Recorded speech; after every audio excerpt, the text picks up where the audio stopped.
अस्सलाम वालेकुम अज़ीज़ तलबा व तालिबात, आज के लेक्चर के साथ अशफाक शाहीन हाज़िर है।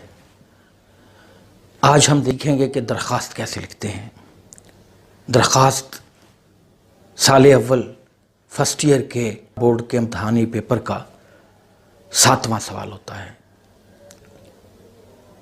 याद रखिए, या दरख्वास्त दी जाती है या रसीद दी जाती है।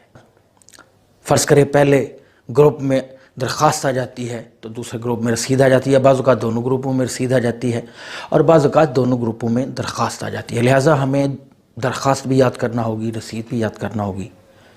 आज हम देखते हैं कि दरख्वास्त का पैटर्न क्या है, दरख्वास्त कैसे लिखते हैं।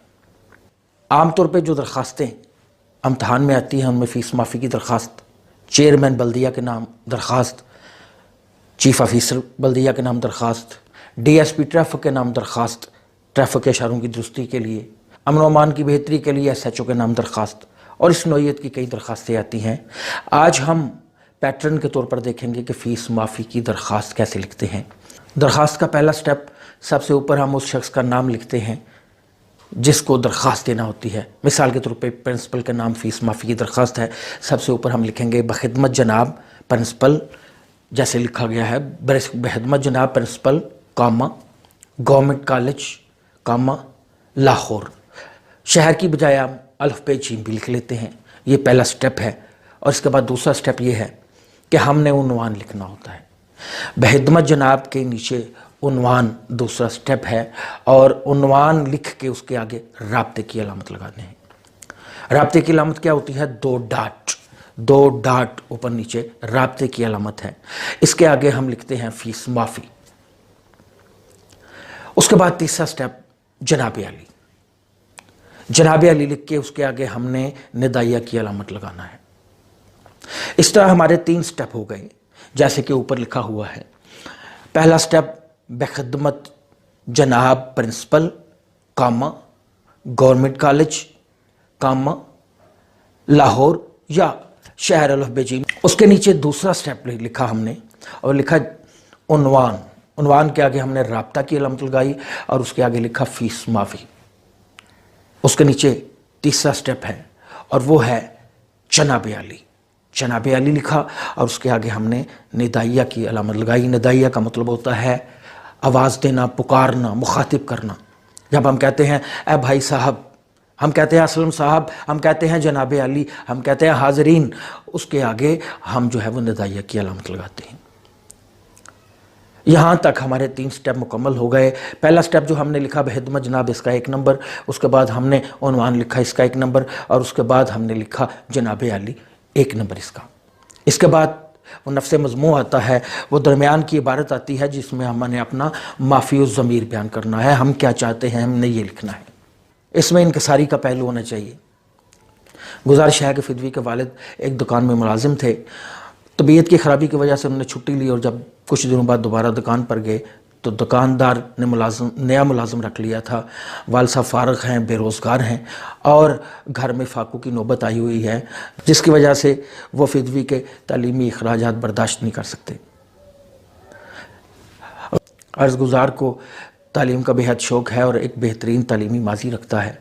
आपसे गुजारिश है कि फ़ीस माफ़ी के अहकामात सादर फरमाएँ, ऐन नवाजिश होगी। ये वो इबारत है जो हमने दरमियान में लिखी, या इससे मिलती जुलती इबारत हमने दरमियान में लिखनी है। इसके 5 नंबर होते हैं। उसके बाद अगला स्टेप है कि हमने दरख्वास्त गुज़ार लिखना है या अल-आरिज़ लिखना है। जहाँ पे इबारत ख़त्म हुई उसके नीचे हमने लिखा दरख्वास्त गुज़ार। उसके नीचे हम लिखते हैं आपका ताबे फरमा शागिर्द। उसके नीचे हम लिखते हैं अलिफ डैश बे डैश जीम। ये हमारा पॉइंट मुकम्मल हो जाता है। दरख्वास्त गुज़ार, उसके नीचे आपका ताबे फरमा शागिर्द और उसके नीचे हमने अलिफ डैश बे डैश जीम लिखना है। याद रखिए, लफ्ज़ ताबेदार ना लिखें। दरख्वास्त में लफ्ज़ ताबेदार गलत होता है।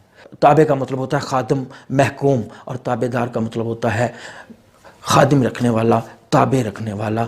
ऊपर हम लिख रहे हैं फ़ीस माफ़ी की दरख्वास्त, नीचे हम लिख रहे हैं आपका ताबेदार। तो ताबेदार की जगह ताबे फरमा लिखें।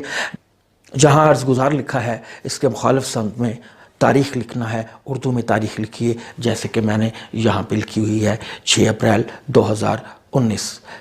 इस पैटर्न के तहत हम जब लिखेंगे हमारी दरख्वास्त मुकम्मल हो जाएगी। एक दफ़ा देखते हैं। सबसे पहले हमने लिखा बहिदमत जनाब प्रिंसिपल, पहला पॉइंट। दूसरा पॉइंट हमने लिखा उन्वान, तीसरा पॉइंट हमने लिखा जनाब आली। उसके बाद हमने दरमियान की इबारत लिखी और उसके नीचे लिखा दरख्वास्त गुजार, उसके नीचे लिखा आपका ताबे फरमा। याद रखिए प्रिंसिपल को फ़ीस माफ़ी की दरख्वास्त दे रहे हैं तो ताबे फरमा लिखा है गया है। इसके अलावा अगर हम कोई और दरख्वास्त किसी को लिखते हैं तो ताबे फरमा लिखने की ज़रूरत नहीं है।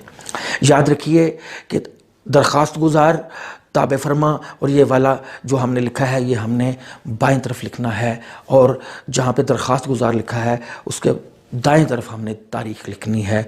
इस तरह हमारी दरख्वास्त मुकम्मल होती है। इसके बाद हम एक दफ़ा फिर इसके नंबरों की तकसीम को देखते हैं। पहला नंबर बहिदमत जनाब, दूसरा नंबर उन्वान, तीसरा नंबर जनाब आली, 5 नंबर दरमियान के, और उसके बाद 1 नंबर दरख्वास्त गुजार और जो नीचे लिखा हुआ है हमने, और उसके मुखालिफ समत में जो हमने तारीख़ लिखी है 1 नंबर उसका। इस तरह 1 + 1 + 1 + 5 + 1 + 1 10 नंबर हो गए।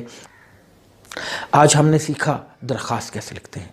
इंशाल्लाह आइंदा किसी लेक्चर में रसीद पर बात होगी, साल अव्वल के पेपर के मुख्तलिफ़ सवालों पर मुख्तलिफ़ औकात में बात होगी।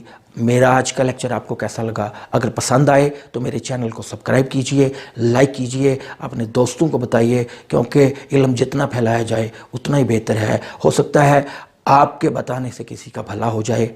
मेरे हक़ में दुआ कीजिएगा। आज के लिए इतना ही। अल्लाह हाफ़िज़।